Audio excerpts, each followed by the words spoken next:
Hello everyone, welcome to Unimonk. It's Ayush Sharma और मैं यहाँ आ गया हूँ आपको बायोलॉजी से प्यार कराने के लिए। तो इसी जोश के साथ शुरू करते हैं हमारा आज का topic, that is human reproduction. As the name suggest, what you mean by reproduction, ठीक है। एंड आज हम पढ़ेंगे types of reproduction plus male reproductive organ. सबसे पहले, what is reproduction? It is a biological process by which living organisms give rise to offspring of their own species that inherit their genetic information. That means reproduction is a process जिसके through जो organisms हैं वो अपनी ही species के साथ अपने offsprings produce करते हैं। That means अपनी generation को आगे लेके जाते हैं जिनमें उनका genetic material transfer होता है। What are the types of reproduction? The first type is the sexual reproduction. It involves the fusion of male and female gametes. That means the male gamete, that is the sperm, and the female gamete, that is the ova, are fused together in sexual reproduction. The offsprings produced by sexual reproduction are genetically diverse because they have 50% the maternal part and 50% the paternal part. यानी कि उसका जो 50% genetics होता है वो उसके father की side से आता है and 50% from the mother side. As you can see in the image, sperm from father and the ova from female fuse together to form zygote, and then zygote develop into embryo and embryo develop into the baby. Now, what is asexual reproduction? In asexual reproduction, only a single parent is required. यानी कि इसमें दूसरे parent की कोई requirement नहीं है, only a single parent can bring a new offspring. ठीक है?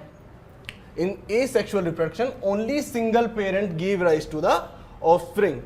और जो अगर सिंगल पेरेंट अगर एक offspring को पैदा कर रहा है तो क्या होगा, वो उससे जेनेटिकली आइडेंटिकल होगा अपने पेरेंट से। यानी कि जो जेनेटिक्स के पेरेंट के होंगे वही जेनेटिक्स उसके ऑफस्प्रिंग के होंगे। जैसे कि आप इसमें देख सकते हैं एग्जांपल से, ये एग्जांपल है अमीबा का।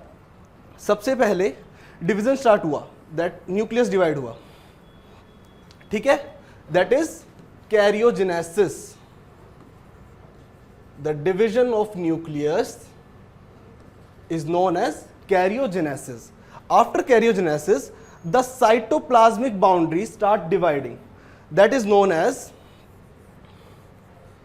cytokinesis.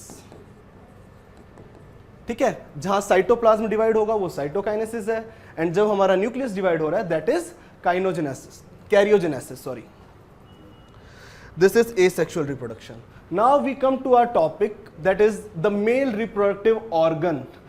क्या है मेल रिप्रोडक्टिव ऑर्गन, उसके क्या क्या पार्ट हैं, उसकी क्या मॉर्फोलॉजी है, अलग अलग ग्लैंड्स की क्या सिचुएशन है और वो क्या हेल्प करते हैं हमारे रिप्रोडक्शन में।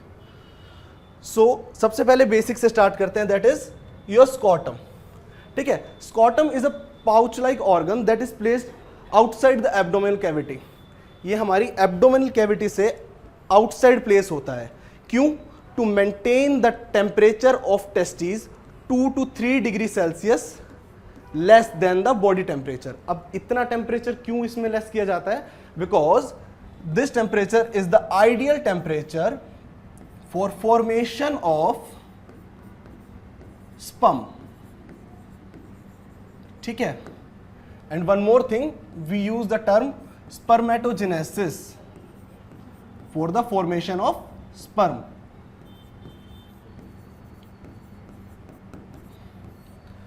The formation of sperm is known as spermatogenesis, and the ideal temperature is 2 to 3 degree less than the body temperature for spermatogenesis.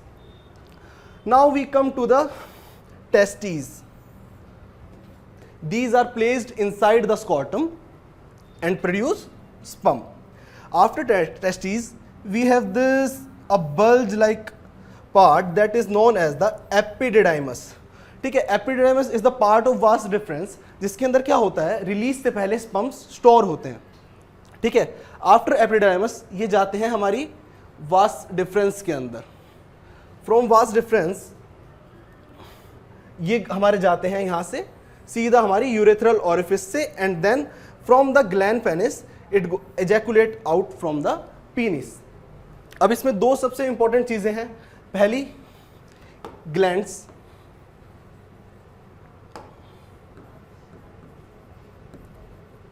और दूसरी आपके erectile organs, erectile tissues.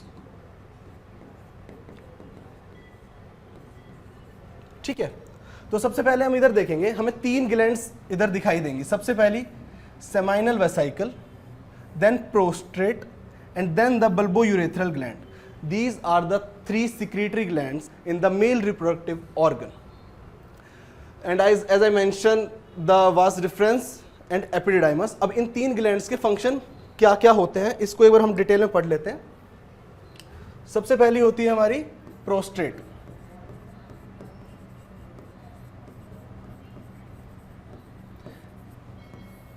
Prostate gland क्या करती है? ये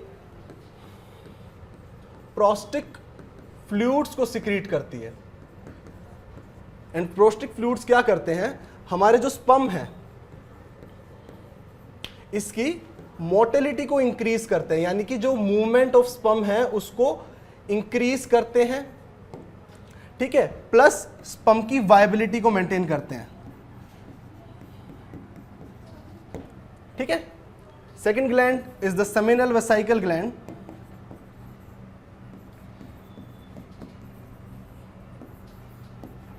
ये क्या करती है? ये सिक्रीट करती है एल्कलाइन सब्सटेंस या alkaline fluid.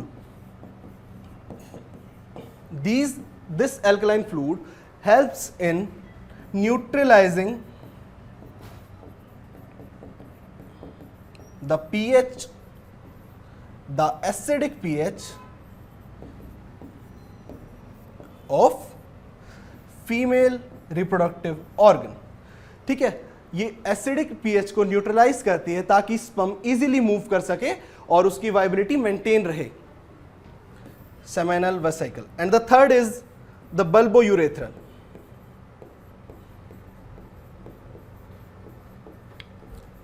This gland secrete mucus that helps in the easy penetration of penis in the female reproductive organ and also neutralizing the acidic pH of female reproductive organ.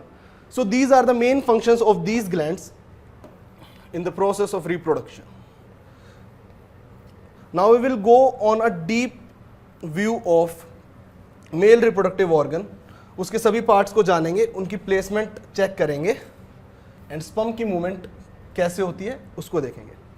तो जैसे सबसे पहले आपने देखा scrotum that holds our testes. ठीक है, testes क्या है? जो हमारे स्पर्म की फॉर्मेशन कर रहे हैं, स्पर्मेटोजेनेसिस कर रहे हैं। After testes the sperm goes in the epididymis and from epididymis it goes in the vas deferens.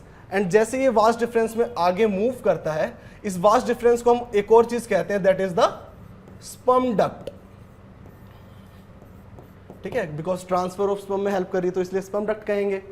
And vas deferens से हमारा स्पर्म जैसे ही यूरेथ्रल ऑरिफिस में जाते हैं, यहां इसकी मुलाकात होती है हमारी तीनों मेन ग्लैंड्स से, that is the prostate, seminal vesicle and the bulbourethral. यहां पे ये ग्लैंड्स अपने सिक्रीशन करके स्पर्म को motility, viability and alkaline pH में प्रोवाइड कराती हैं, जिससे वो फीमेल रिप्रोडक्टिव ऑर्गन में सर्वाइव कर सके और एबल हो सके किसके? फर्टिलाइजेशन के। ठीक है, और एक और इंपॉर्टेंट चीज, what is the difference between sperm and semen? Okay, sperm are the gametes of male। ठीक है, ये ओनली गैमेट्स है, इसमें कोई फ्लूइड नहीं है, ये हमारे मेन गैमेट्स है। इस तरीके का होता है हमारा स्पर्म। इसमें 2-3 पार्ट्स होते हैं, हमारा middle piece, head and the tail. But फिर हम सीमन किसको कहते हैं? The seminal fluids plus your sperm. ठीक है, सेमाइनल फ्लूइड क्या हुए? जो हमारी तीनों जो एसेसरी ग्लैंड्स थी उनसे जो रिलीज फ्लूइड होते हैं उनको हम सेमाइनल फ्लूइड्स कहते हैं। जब उनके साथ स्पर्म मिल जाता है, दैट फॉर्म्स योर सीमन। ठीक है, एक तो ये डिफरेंस है। दूसरा, at the time of ejaculation there are two erectile tissues in the male reproductive organ. जो हमारे ये साइड में है इसको हम कहते हैं कॉर्पस कैवर्नोसम. ठीक है, it provides rigidity to the penis. And the second is corpus